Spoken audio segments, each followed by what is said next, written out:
Oi, Mari. Tudo bom, amiga?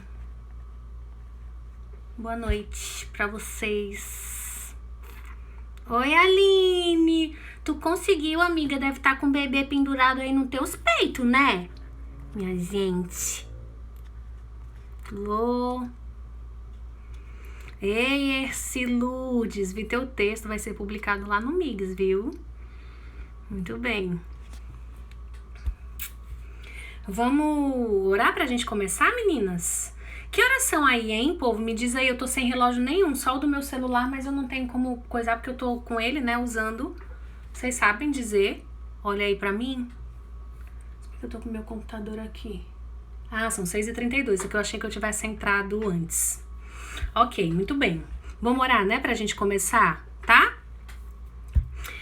Senhor, muito obrigada por mais esse momento em que estamos aqui juntas, lendo e conversando sobre a Tua Palavra. Eu te agradeço pelo que o Senhor tem feito nos nossos corações até aqui. Te peço que o Senhor continue transformando a vida das meninas que estão aqui, sempre na terça e na quinta, e depois também no YouTube, ouvindo essas lives de estudo sobre Atos, apesar de quem eu sou, Senhor, apesar das minhas falhas, da minha falta de conhecimento e às vezes não saber colocar as palavras, mas eu sei que o Teu Santo Espírito faz, Deus, no coração delas, aquilo que o Senhor tem como propósito, e eu sei que basta que a gente se coloque como instrumento, Deus. Por isso eu te peço que o Senhor continue a fazer esse milagre de transformação, Senhor, na vida das minhas irmãs, em nome de Jesus, Deus, amém. Amém, meninas. Para quem tá chegando aqui agora, a gente tá falando sobre o livro de Atos, Atos dos Apóstolos, né? Que a gente tem conversado que, na verdade, deveria ser Atos do Espírito Santo através dos apóstolos, né? Porque, na verdade, não é algo dos apóstolos. Se o Espírito Santo não tivesse, eles não poderiam fazer aquilo que eles estão fazendo aqui, coisas que a gente vê, que a gente diz uau, né? Da mesma forma que tem muitas coisas que acontecem na nossa vida e que se não fosse o Espírito Santo de Deus não poderiam acontecer, né? Que bom que a gente tem essa consciência de que Deus está com a gente, que apesar de quem nós somos, as coisas continuam acontecendo e que apesar de nós, apesar de quem nós somos, através de nós, Deus continua agindo, o Espírito Santo de Deus continua fazendo aquilo que é propósito dele e que se é propósito dele não tem nada que consiga impedir. Então a gente tá falando sobre isso, tá? A gente tá falando sobre todos esses atos e esses acontecimentos que permearam a vida dos apóstolos e dos primeiros discípulos na Bíblia. E a gente tá, em Atos capítulo 10, tá bom? A gente falou na aula passada, Atos 9. Em Atos 9 acontece a conversão de Paulo, que era Saulo e que se converte, né? E Paulo, ele vai ser conhecido como o apóstolo dos gentios. Porque a gente sabe, gente, que o judeu, ele tem uma visão bem, vou dizer assim, fechada, né, a respeito dessa coisa do Messias que viria e para quem que esse Messias viria. E a gente sabe que o judeu, ele tem uma visão muito de povo escolhido, ele é o povo escolhido e acabou e não tem para mais ninguém, né? O judeu tem muito disso. E aí, oi Jéssica e Claudinha, estou vendo vocês aqui. Então, Paulo, ele vem como esse apóstolo que é chamado para pregar aos gentios. A gente viu que ele foi um grande perseguidor da igreja, foi um grande perseguidor dos cristãos, matou muita gente, levou muita gente para a prisão, mas ele tem uma conversão marcada por vários eventos extraordinários. A gente conversou na semana passada que os eventos extraordinários da vida de Paulo não permeiam necessariamente a conversão da grande maioria de nós, mas o que é essencial na conversão de Paulo, aí sim precisa permear a vida de cada um de nós, né? Então, o que foi extraordinário na vida de Paulo? O fato dele ter visto uma grande luz em pleno meio-dia, que brilhava mais que o sol. Ele escutou a voz do próprio Jesus, chamando ele pelo nome, dizendo o que ele tinha que fazer. Aí ele fica cego, ele passa 3 dias cego, sem comer, até que então um homem, né, vai até, tem uma visão e vai até a casa da onde ele estava, né, o Ananias vai até a casa onde Paulo estava e ora por ele. Parece que como escamas caem dos olhos, então ele passa a ver que ele realmente tinha uma missão diante de Deus e tudo mais. Então a gente falou que existem elementos extraordinários na conversão de Paulo. E realmente esses eventos extraordinários não estão presentes na vida de todo mundo, mas os eventos ordinários e essenciais, sim, precisam estar presentes na sua conversão, se você se diz convertido ao Senhor Jesus, né? E a gente viu que alguns desses acontecimentos, desses eventos ordinários, um encontro com o próprio Jesus, né? Você precisa olhar para a sua vida antes e depois de Jesus e reconhecer que houve uma mudança, reconhecer Jesus como Senhor e Salvador da sua vida, no sentido de arrependimento, de você falar, eu pensava assim, mas agora não penso mais, porque agora o meu Senhor me ensinou a pensar assim, né, e não assado, como eu pensava, e o serviço, que é fazer parte realmente, reconhecendo os dons que você tem diante de Deus e colocar esses dons a serviço do reino de Deus, né? Um desses serviços é na igreja, que você faz parte, né, da comunidade que você faz parte, tá? Então a gente viu que na vida de Paulo isso também aconteceu, apesar de todos os eventos extraordinários. E a gente terminou, gente, em Atos 9, e não lemos o finalzinho do Atos 9, lá no versículo Atos 9, de 32 a 43. A gente não leu, porque entra aí, assim, como se fosse uma quebra na história, e entra aí Pedro, ele retorna aí, né, ele aparece novamente na história, falando sobre 2 grandes milagres que ele realiza, um na vida de Enéas e outro na vida de Tabita, também chamada Dorcas, tá? Então eu falei que eu ia falar sobre isso hoje, vou falar. Mas uma coisa interessante, pra gente poder entrar aqui na história agora, tá? A gente vai ver, gente, que Lucas, que é quem escreve Atos, né? Ele deixa Paulo durante um tempo fora da história de Atos. Ele fala muito de Pedro, ele vai falar de algumas coisas relacionadas à vida de Pedro. Primeiro ele fala desse milagre duplo na vida de Enéas e na vida de Dorcas, né, de Tabita. Depois ele fala da influência de Pedro na conversão de Cornélio. E depois ele fala da fuga de Pedro da prisão, porque ele é preso, tá? Então a gente vai ver aí uns 2 ou 3 capítulos pra frente, pelo menos até o capítulo 12 mais ou menos, onde Paulo não aparece na história. Ele só vai aparecer depois, tá? E por que isso é importante ser trazido? Porque de acordo com os relatos do que a gente viu no capítulo 9, Paulo, quando ele volta para Jerusalém, ele começa a ser perseguido. A princípio, os apóstolos não querem ter contato com ele porque estão com medo, sabendo do que aconteceu lá em Damasco, que ele tinha se convertido e tudo, mas até então eles sabiam que Pedro tinha saído de Jerusalém para ir até Damasco para perseguir e matar cristãos. E de repente esse Paulo volta dizendo que se converteu e que agora é de Jesus. Como assim, né? Os apóstolos ficaram um pouco apreensivos, até que Barnabé, que a gente já viu lá no capítulo 6, que ele é chamado de o encorajador. Então esse Barnabé aparece novamente na história, e no finalzinho lá do Atos 9, é dito pra gente que o Barnabé, então, interviu na história e disse assim, não, gente, peraí, ó, vou contar aqui pra vocês o que aconteceu com Paulo. E ele diz pros apóstolos tudo o que aconteceu, tudo que Jesus tinha dito pra ele em Damasco, tudo que tinha acontecido na vida do Paulo, né? E aí sim os apóstolos passam a acreditar que Paulo de fato havia se convertido, né? A gente até comentou que nós precisamos ter Barnabés assim na nossa vida, né? Que são pessoas que nos encorajam, que nos inspiram, que nos defendem diante dos comentários muitas vezes injustos das pessoas, né? A gente falou sobre isso.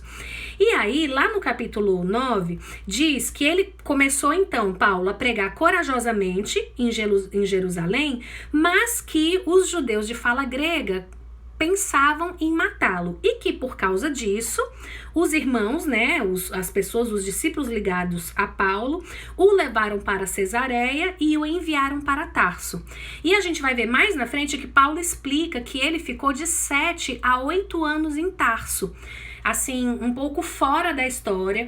Alguns estudiosos acreditam que ele passou esse tempo aí todo se preparando e estudando para essa missão que ele teria diante da igreja, né? Porque a gente vai ver mais pra frente que ele fez várias viagens missionárias, né? Então ele passou esse tempo aí estudando e logo no finalzinho a gente vê que a igreja passou por um tempo de paz. E esse tempo de paz pela qual a igreja estava passando, logo depois da conversão de Paulo, fez com que os apóstolos, que até então estavam só em Jerusalém, começassem a criar uma coragem maior para sair de Jerusalém e exercer a sua missão fora de Jerusalém. E aí é quando a gente vai ver que Pedro retorna, entra na história, e lá no finalzinho do Atos 9, versículo 32, diz que ele começou a viajar por toda parte para visitar os santos que viviam em Lida, tá? Então aí Pedro foi até Lida para pregar e visitar as pessoas que lá estavam convertidas para ver como é que essas pessoas estavam, né? Vocês sabem, gente, que nessa época não existia WhatsApp, não existia celular, não existia Instagram, porque senão bastava Pedro entrar lá no feed de algum discípulo e ver, olha que legal, ele tá aqui na igreja, né, tá fazendo PG, tá, não.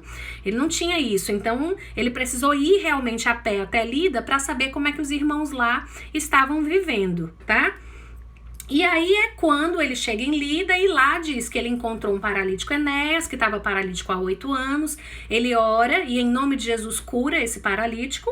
E depois alguns irmãos chegam para ele para falar de uma mulher chamada Dorcas, que era muito boa. Ela era costureira, então fazia vestidos para as irmãs. E diz que ela morreu e Pedro também se ajoelha e ressuscita Dorcas. Diz que ele se ajoelhou, orou, disse, Tabita, levante-se. Ela abriu os olhos e sentou-se e ele ressuscita Pedro. Então, acontecem esses dois milagres aí, através, né, do Espírito Santo que usou Pedro.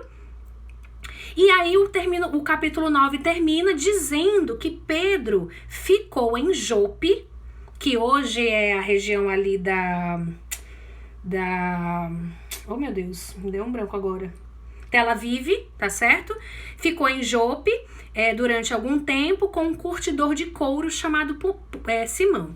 A gente já vê uma coisa interessante em relação à vida de Pedro. Os curtidores de couro, porque eles lidavam com animais, né, matavam animais para ficar com o couro e tratar o couro, eles eram tidos como pessoas impuras. Então os judeus não se relacionavam com as pessoas impuras. E é interessante que Pedro fica na casa dele. Quer dizer, a gente já começa a ver que está havendo aí um tratar no coração de Pedro em relação a essa questão de quem é puro e de quem é impuro, de quem é merecedor e de quem não é merecedor.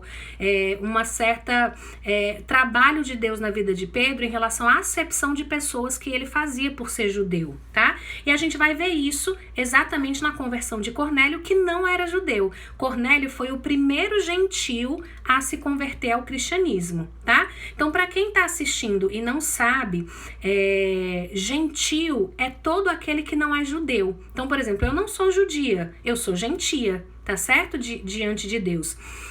E até então, gente, o judeu ele tinha a ideia de que o Messias viria apenas para os judeus. Eles têm essa certeza de serem povo escolhido de Deus e eles tinham esse entendimento de que o Messias viria só para eles.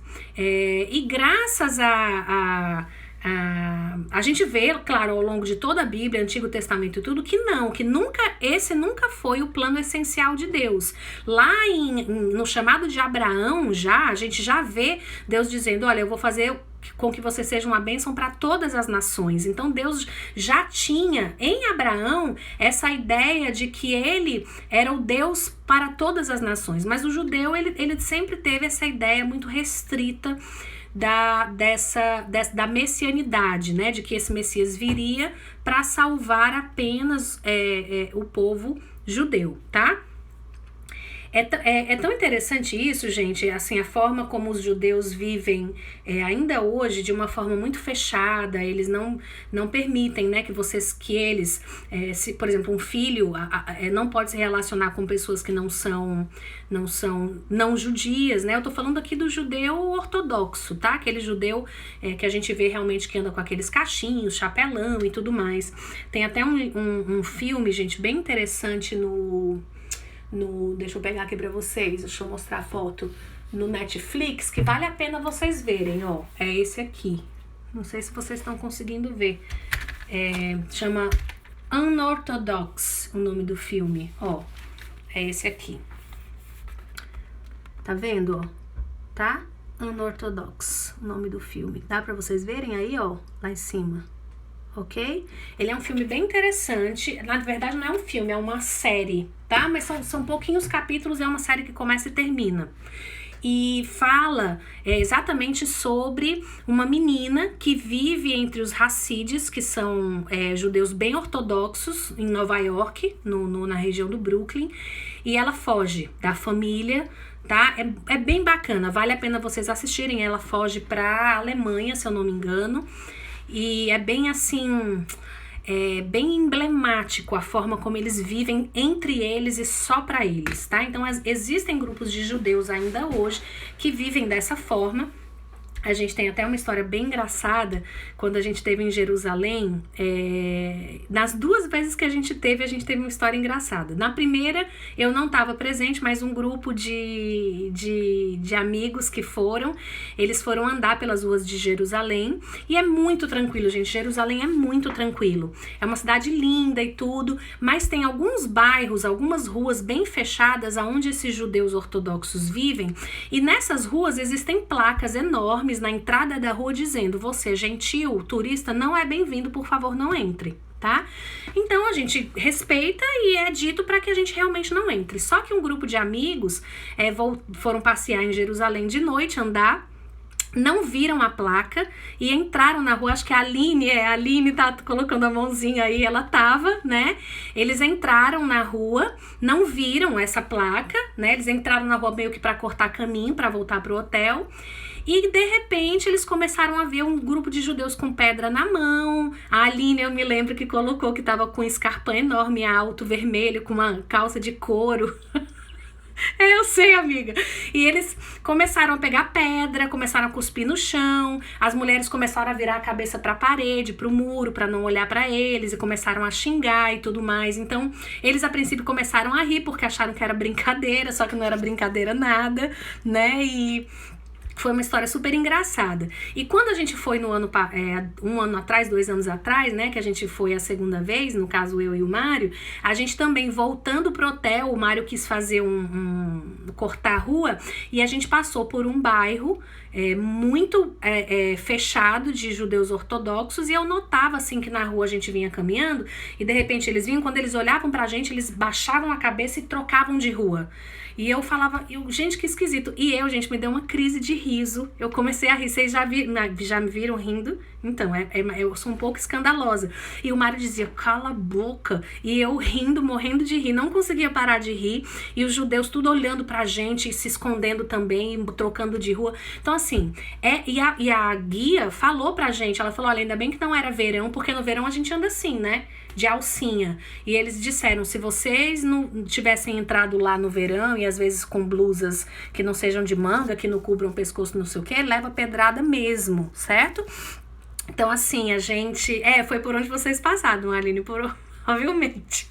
Então, foi uma história, porque realmente isso acontece. O judeu ortodoxo, ele tem essa repulsa contra as pessoas que não são judias, tá bom? Que são os gentios, tá? E Pedro, como um judeu que era, voltando aqui à história de Atos, ele tinha essa questão com os gentios também. Só que a gente já vê no finalzinho aqui que ele ficou na casa de um curtidor de couro. Ele provavelmente não ficaria em outros momentos, mas ficou. E a gente já vê um trabalhar de Deus aí na vida dele, tá? Enfim, Pedro, ele foi chamado para curar e para enfrentar a doença e a morte, no capítulo 9, esse finalzinho, através da vida de Enéas e de Dorcas. E aí a pergunta que a gente poderia fazer é: será que ele enfrentaria a discriminação religiosa e racial, né? Porque muitas vezes, gente, nós temos as nossas lutas. E eu sei que Pedro tinha as dele também, porque ele era um ser humano. Então ele foi muito bravo e muito corajoso e muito cheio de fé na certeza de enfrentar a doença e a morte. Em nome de Jesus, você está curado. O cara se levantava, estava curado e pronto. Em nome de Jesus, levante, vou ressuscitar você. Dorcas levantou e ressuscitou. Mas a gente vê aqui no capítulo 10 um Pedro extremamente hesitante quando o Espírito Santo diz para ele que é para ele ir até a casa de Cornélio, porque Cornélio não era judeu. Tá? Então, a gente vê assim um Pedro muito pronto para responder à morte, né, o enfrentamento da morte da doença, mas um Pedro com certas restrições e cheio de discriminação religiosa e racial. Tá? Então, todos nós temos as nossas questões, os nossos defeitos, e uma coisa que me chama a atenção nesse texto é: Deus poderia ter mandado um anjo para converter e falar para Cornélio, mas ele mandou Pedro. Por quê? Que ele manda Pedro de Jope até onde Cornélio estava, na Cesareia, que são quase 52 quilômetros, eu fui pesquisar. Gente, são 52 quilômetros a pé, porque na época não tinha carro, não tinha metrô, não tinha essas coisas que tem hoje em dia, Uber, não tinha isso na época, certo? Então, assim, é 52 quilômetros andando, tanto é que a gente vai ver no texto que ele saiu num dia e só chegou no outro. Dá mais ou menos de 10 a 11 horas de caminhada. Tá? Então assim, para que esse trabalho todo de chamar Pedro? Deus podia ter levantado qualquer outra pessoa. A gente vê no Antigo Testamento que ele levantou mula para falar, mas por que Deus chamou Pedro? Porque quando Deus nos chama, gente, ele não está interessado na missão, ele está interessado em você. Deus tinha algo para fazer na vida de Pedro. Deus tinha algo para fazer na vida de Cornélio, que era gentil. Mas Deus tinha muito mais para fazer na vida de Pedro, entende? Então, Pedro foi chamado porque o que Deus tinha para realizar na vida dele era importante. Deus se importa muito mais com aquele que realiza a missão do que com a própria missão, porque para a missão ele pode levantar qualquer pessoa, mas ele levantou Pedro porque ele tinha algo para fazer na vida de Pedro, tá certo? Então, vamos aqui, capítulo 10, eu vou ler só algumas partes, tá bom? Porque senão vai ficar muito longo, mas eu vou falar tudo o que eu tenho para falar em relação a esse capítulo, olha só. O que acontece? Havia em Cesareia um homem chamado Cornélio, ele era um centurião. O que era um centurião? É como se fosse hoje um capitão. Ele era aí capitão de uma guarda muito grande de soldados, vamos colocar assim, soldados romanos na época, ou seja, ele não era judeu, ele era gentil. Só que diz que ele e toda a sua família eram religiosos e tementes, tá? Isso tá em Atos 10. Tô lendo Atos 10, versículo 1 e 2. Diz que ele dava a Deus muitas esmolas, orava continuamente a Deus e tal. E certo dia, ele teve uma visão, o Cornélio. Ele viu claramente um anjo de Deus que se aproximava dele e dizia: Cornélio. Atemorizado, Cornélio olhou para ele e perguntou: o que é, Senhor? O anjo respondeu: suas orações e esmolas subiram como oferta memorial diante de Deus.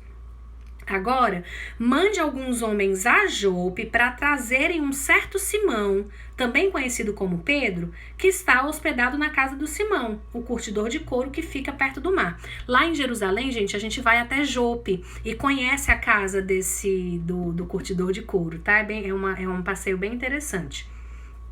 Vocês sabem que em Jope é onde acontece a história de Jonas também, né? Que foi engolido pela baleia e tudo mais, tá? Então é a mesma cidade. E aí o Cornélio diz que ele chama alguns dos seus servos que trabalhavam para ele e diz para eles: olha, eu tive uma visão, um anjo me apareceu dizendo que era para eu mandar alguns homens ir lá na cidade de Jope para chamar um homem chamado Pedro, para ele vir até aqui porque ele tinha algo para me dizer, tá? E assim os homens dizem que vão, e termina lá o versículo 8 dizendo que ele os enviou a Jope para buscar Pedro, tá? Então 9 a 10 horas de caminhada, 10 a 11 horas de caminhada, ok. Enquanto isso, certo? Na sala de justiça, quebra isso aí, e vamos agora para Pedro. Pedro está lá em Jope, né? Então, Cornélio está em Cesareia, Pedro está em Jope. Pedro está lá em Jope, e quando ele diz que é por volta do meio-dia, enquanto os homens estavam viajando para irem até Jope, Pedro subiu no terraço para orar. Diz que ele estava com fome, a gente não sabe muito bem se foi uma mistura de um passamento pela fome, ou, né, mas diz que, enfim, ele teve uma visão, que ele diz que ele caiu em êxtase, e ele viu o céu aberto e algo semelhante a um grande lençol que descia à terra, preso pelas 4 pontas, e que dentro desse lençol tinha todas espécies de quadrúpedes, répteis da terra, aves do céu. Ou seja, um lençol cheio de animais puros e impuros. Vocês sabem que os judeus não comem alguns tipos de animais, né? Pata fendada, não sei o que. Eles têm uma série de leis cerimoniais em relação a isso. E diz que ele viu esse grande lençol cheio de animais puros e impuros, e uma voz que dizia: mata e come. Pedro, como um bom judeu, jamais faria isso, né? E ele, inclusive, responde: não, Senhor, de jeito nenhum. Eu jamais comi algo impuro ou imundo. E a voz lhe falou uma segunda vez: não chame de impuro o que Deus purificou. Isso acontece, gente, enquanto os homens lá de Cornélio estavam vindo no caminho para encontrar Pedro. Para vocês verem, gente, o timing de Deus, né? Deus, ele não faz nada à toa. E aí, diz que Pedro estava refletindo ainda no significado dessa visão, quando os homens enviados por Cornélio descobriram aonde ele estava e chegaram lá na casa onde ele estava, né? E perguntaram se estava ali hospedado um homem chamado Pedro e tal, né?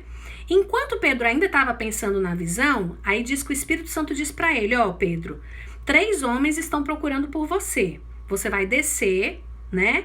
E não hesite em ir com eles, pois fui eu que enviei. Quer dizer, não foi o Cornélio que enviou os 3 homens. Foi o próprio Deus, né? Que usou Cornélio para dizer: ó, vão lá porque vocês vão chamar Pedro para vir até aqui.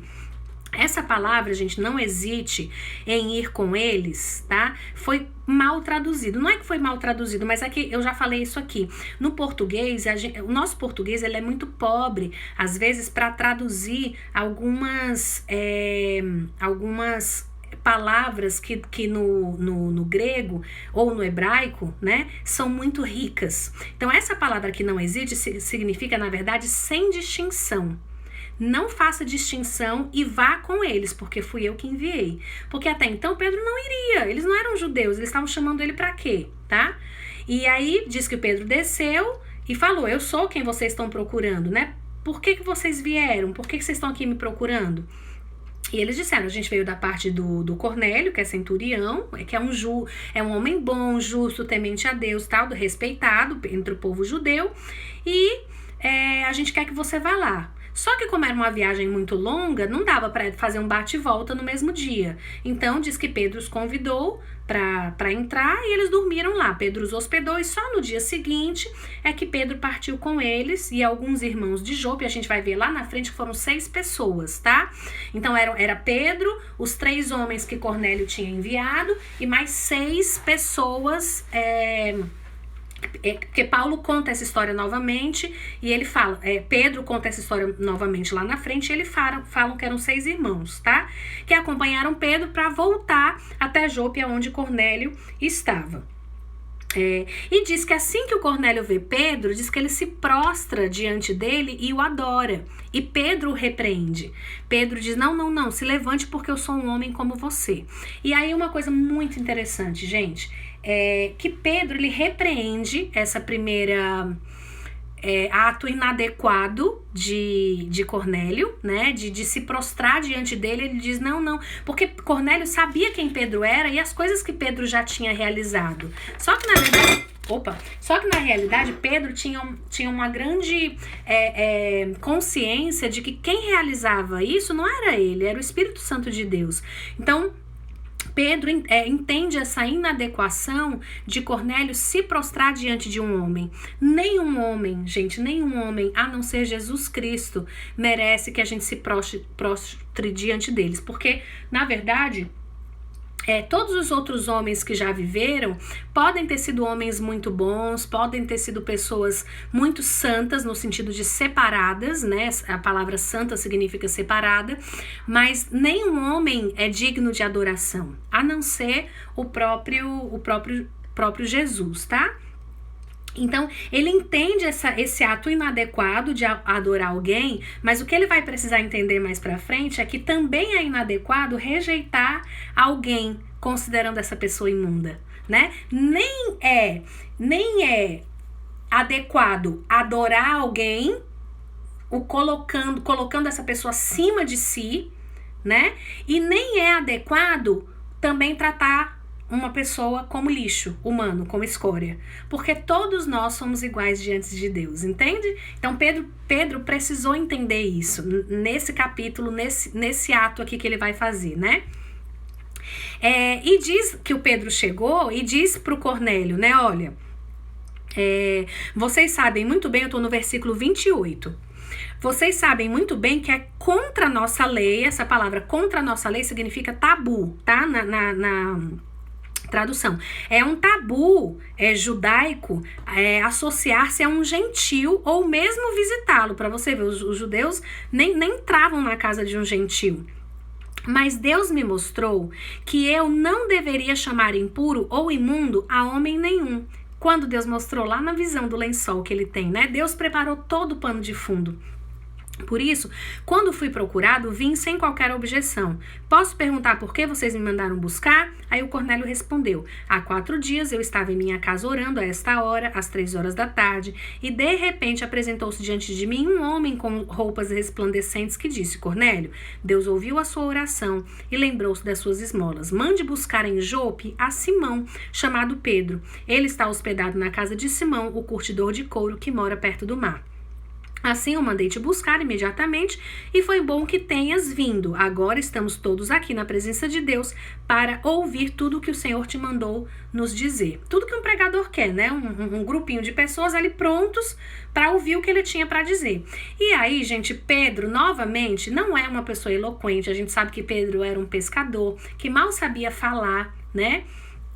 A gente já falou isso outras vezes, mas na verdade quem fala não é ele, é o Espírito Santo de Deus. E mais uma vez, quando a gente vai ler aqui mais pra frente, a gente vê que o discurso de Pedro, mais uma vez, como a gente já viu, foi o mesmo discurso. Pedro, ele sempre tem o mesmo discurso. A gente até comentou que parece uma vitrola quebrada. Ele parece assim que ele decorou aquele discurso e é aquele discurso que ele tem. Jesus, ele era o Messias. E vocês mataram. E ele ressuscitou, está vivo, e é ele que tem feito essas coisas. Então, assim, sempre o discurso de Pedro é esse. E a gente comentou já que o evangelho, a mensagem do evangelho, a boa nova de Jesus, ela é uma mensagem simples.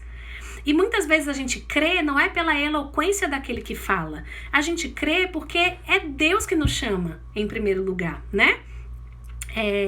Ninguém vai à igreja, ninguém se converteu aqui. Se tem alguém que está me ouvindo que diz, eu me converti porque eu busquei a Deus, não foi, Deus buscou você em primeiro lugar. Deus já estava fazendo algo na sua vida antes de você ter sido encontrado e ter sido alcançado.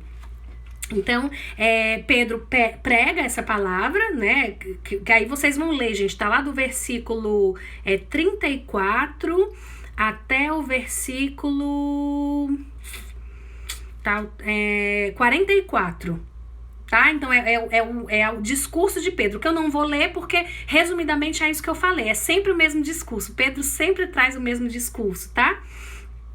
Pra gente ver que eu não preciso de uma eloquência, de uma oratória, de palavras muito bem preparadas quando eu quero pregar o evangelho. O evangelho é simples porque quem opera a consciência, a conversão no coração da pessoa não é a minha palavra, é o Espírito Santo de Deus.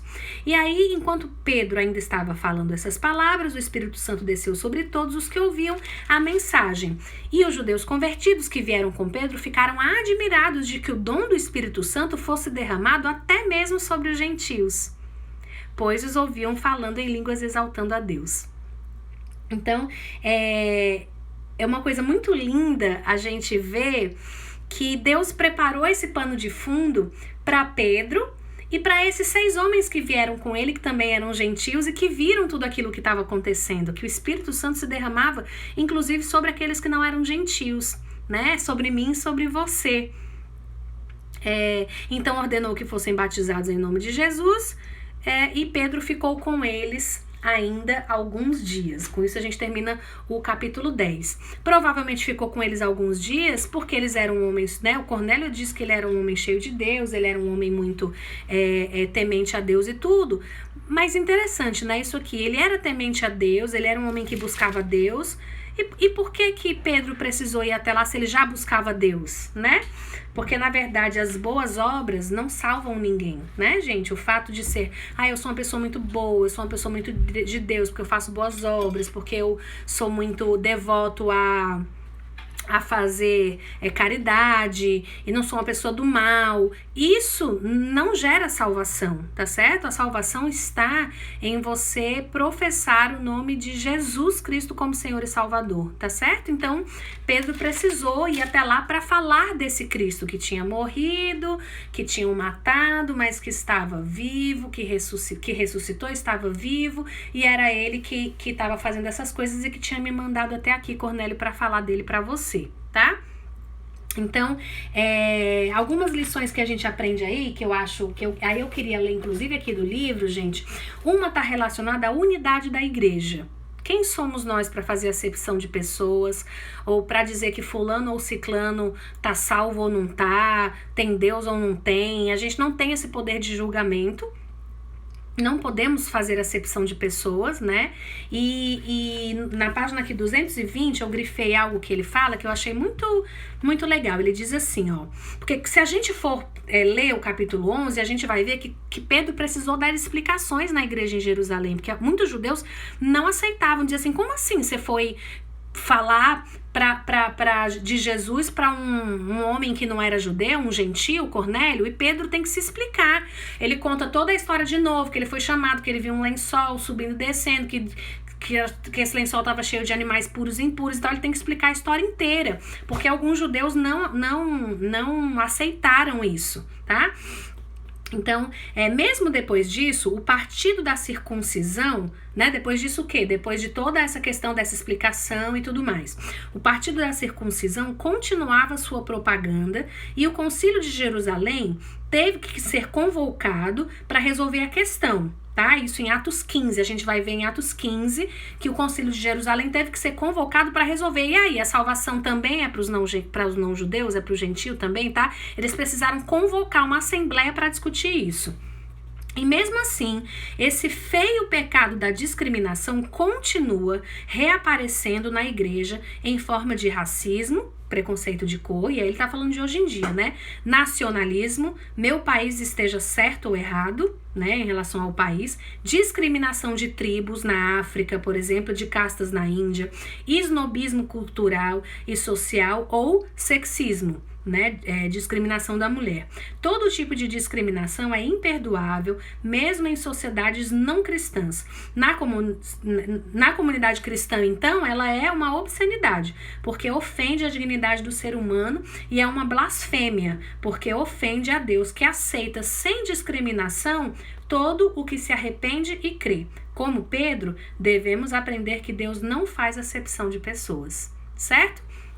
Então, isso aqui é falando sobre a unidade da igreja, e sobre isso nos ensina sobre o poder do evangelho. O que Deus quiser fazer, gente, como Deus quiser fazer, ele vai fazer, e ele tem o timing certo, e ele tem a forma correta de fazer. O texto diz assim, ó, o poder do evangelho. Lucas recontou as conversões de Saulo e Cornélio, né? A gente viu lá a conversão de Saulo e a conversão de Cornélio. As diferenças entre esses dois homens eram consideráveis. Quanto à raça, Saulo era judeu, Cornélio era gentil. Quanto à cultura, Saulo era erudito e Cornélio um soldado. Quanto à religião, Saulo era um fanático, Cornélio um simpatizante. Mas ambos foram convertidos através da graciosa iniciativa de Deus. Ambos receberam o perdão de pecados e a dádiva do Espírito, e ambos foram batizados, sendo recebidos na família cristã em igualdade de condições. Este fato é um testemunho do poder e da imparcialidade do Evangelho de Cristo, que ainda é o poder de Deus para a salvação de todo que crê, primeiro o judeu e também o grego. Certo? Isso aqui é um versículo bíblico, tá? E com isso eu termino falando a respeito disso, falando sobre essa questão realmente da unidade da igreja e o poder do evangelho que é para todos, tá bom? No capítulo 11, a gente vai falar sobre essa explicação que Pedro tem que dar, tá? Eu queria que vocês lessem isso aí em casa, porque na verdade na quinta-feira eu vou falar logo sobre o capítulo 12, porque no capítulo 11 a gente vai ver que é Pedro sendo chamado e tendo que se explicar diante desse concílio em Jerusalém, e ele se explica e diz que no final, ok, né, então, ouvindo isso, não apresentaram mais objeções e louvaram a Deus dizendo, então, Deus concedeu arrependimento para a vida, até mesmo aos gentios, e o capítulo 11 termina com os discípulos sendo chamados de cristãos pela primeira vez, onde isso aconteceu em Antioquia. Tá bom? Então, Paulo, ele começa a voltar aqui na história, ele é citado aqui no capítulo 11, tá bom? Mas eu já quero na quinta-feira falar sobre o capítulo 12, que é quando Pedro é preso e milagrosamente libertado da prisão, tá bom? Ok? É isso, gente. Que Deus abençoe vocês. E na quinta-feira a gente se vê para falar do capítulo 12, tá bom? Beijo para vocês.